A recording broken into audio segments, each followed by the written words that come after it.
Back everyone. Jose സൈക്ലോപീഡിയൻ്റെ പുതിയൊരു വീഡിയോയിലോട്ട് എല്ലാവർക്കും സ്വാഗതം. അപ്പോൾ നമ്മൾ ഇന്ന് നേരത്തെ നിങ്ങളെല്ലാവരും ആ വീഡിയോ കണ്ടിട്ടായിരിക്കും വന്നിരിക്കുന്നത്. ആ വീഡിയോ പറഞ്ഞതുപോലെ എൻ്റെ ക്ലയൻറ്റ് ചോദിച്ചൊരു ഡൗട്ടാണ്. അപ്പോൾ ഇത് പൊതുവെ എല്ലാവർക്കും ഉണ്ടാകുന്ന ഒരു സംശയമാണ്. അതുകൊണ്ടാണ് ഇതിനെക്കുറിച്ചൊരു വീഡിയോ ചെയ്യാൻ ഞാൻ തീരുമാനിച്ചത്.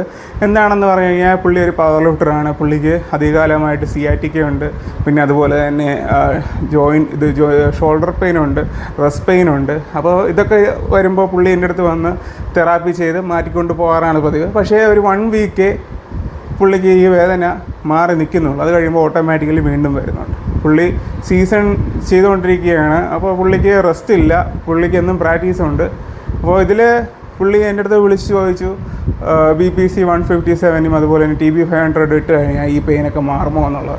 അപ്പോൾ പുള്ളി അത് ചോദിച്ചപ്പോൾ ഞാൻ വ്യക്തമായിട്ടുള്ളൊരു ഉത്തരം പറഞ്ഞു കൊടുത്തു. അപ്പോൾ നിങ്ങൾക്കും കൂടി അത് മനസ്സിലാകാൻ വേണ്ടിയിട്ടാണ് ഈ ഒരു വീഡിയോ ചെയ്യുന്നത്.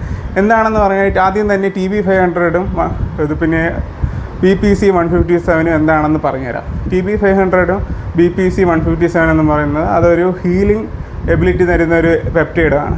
അത് നമുക്ക് മെയിനായിട്ട് എന്തെങ്കിലും ഇഞ്ചുറിയൊക്കെ ഉള്ളപ്പോൾ നമുക്കത് യൂസ് ചെയ്ത് കഴിഞ്ഞാൽ നമ്മുടെ ബോഡി വളരെയധികം നല്ല രീതിയിൽ ഹീലാകും. മെയിനായിട്ട് ജോയിൻസിൻ്റെ ഹെൽത്ത്, സ്കിന്നിൻ്റെ ഹെൽത്ത്, അങ്ങനെ പല രീതിയിലുള്ള ഹെൽത്തിനെ സപ്പോർട്ട് ചെയ്യുന്നതാണ്. മസിൽസിനൊക്കെ വളരെ യൂസ്ഫുള്ളാണ്. കാരണം നമ്മുടെ ഈ ഫേഷ്യ, ടെൻഡൻസ്, ലിഗമെൻറ്റ്, അതുപോലെ തന്നെ ഒരുപാട് സംഭവങ്ങൾ ഈ കൊളാജിനുമായിട്ട് ബന്ധപ്പെട്ട്. ഇപ്പോൾ കൊളാജിനിൽ തന്നെ കൊളാജിൻ 1, 2, 3 ഇങ്ങനെ 3 എണ്ണമാണ്. കൊളാജിൻ 2 ആണ് മെയിനായിട്ട് ജോയിൻസിന്, ടെൻഡനും ലിഗമെൻറ്റും ഒക്കെ ആയിട്ട് യൂസ് ചെയ്യുന്നത്. ബാക്കിയുള്ളത് സ്കിന്നിനും ഹെയറിനും അങ്ങനെ പല രീതിയിലും യൂസ്ഫുള്ളായിട്ടുള്ളവയാണ് ഈ കൊളാജിൻ എന്ന് പറയുന്നത്. അപ്പോൾ ഇതിൻ്റെ പ്രൊഡക്ഷന് ഹെൽപ്പ് ചെയ്യുന്നൊരു കോമ്പൗണ്ടാണ് BPC 157 TB 500. അതിന് വോൾവറൈൻ കോമ്പൗണ്ട് എന്നൊക്കെയാണ് യൂറോപ്പിലുള്ളവർ വിളിക്കുന്നത്. കാരണം എന്ന് വെച്ച് കഴിഞ്ഞാൽ നമ്മൾ വോൾവറൈൻ സിനിമ കണ്ടിട്ടുള്ളതിൽ നമുക്കറിയാം പുള്ളി എനിക്ക് എന്തെങ്കിലും മുറിവ് പറ്റിക്കഴിഞ്ഞാൽ സഡൻലി ഹീലാവും.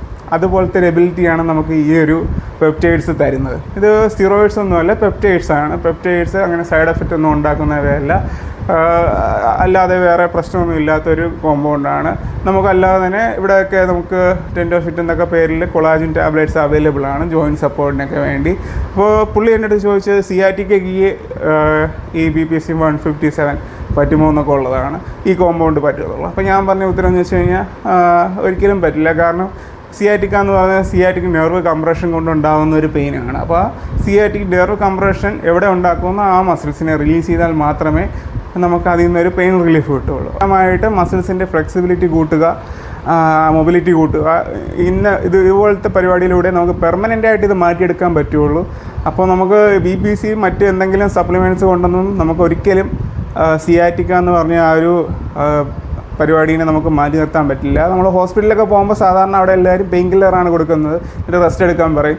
പെയിൻ കില്ലർ അങ്ങനെ ആവശ്യമില്ലാതെ കഴിച്ചു കഴിഞ്ഞാൽ നമ്മുടെ ശരീരത്തിനൊക്കെ ഒരുപാട് ഹാംഫുള്ളാണ്. ഇപ്പോൾ വെറുതെ പെയിൻ കില്ലറൊന്നും വാങ്ങിച്ച് കഴിക്കാതെ നമ്മൾ ഇതുപോലെ പ്രോപ്പറായിട്ട് ട്രീറ്റ്മെൻറ്റ് ചെയ്ത് സ്ട്രെച്ചിങ്ങും മൊബിലിറ്റിയൊക്കെ അച്ചീവ് ചെയ്ത് അതിന് വേണ്ടിയിട്ടുള്ള എക്സസൈസ് ചെയ്യുകയാണ് വേണ്ടത്. നമ്മുടെ മെയിനായിട്ട് ഹിപ്പ് മൊബിലിറ്റി, നമ്മുടെ പെൽവിക് മൊബിലിറ്റി, അതുപോലെ തന്നെ ഗ്ലൂട്ടിൻ്റെ മസിൽസിൻ്റെ ഫ്ലെക്സിബിലിറ്റി, ഇതെല്ലാം കൂട്ടിയെടുത്താൽ മാത്രമേ സിയാറ്റിക്ക പൂർണ്ണമായിട്ട് നമുക്ക് വിട്ടുമാറുകയുള്ളൂ. നമുക്ക് തെറാപ്പിയിലൂടെ പെട്ടെന്നൊരു റിലീഫും എല്ലാം ഉണ്ടാക്കി തരാൻ പറ്റും. പക്ഷേ അത് നിലനിർത്തേണ്ടത് നിങ്ങളുടെ ഉത്തരവാദിത്തമാണ് ഇതുപോലത്തെ എക്സസൈസ് ചെയ്തുകൊണ്ട്.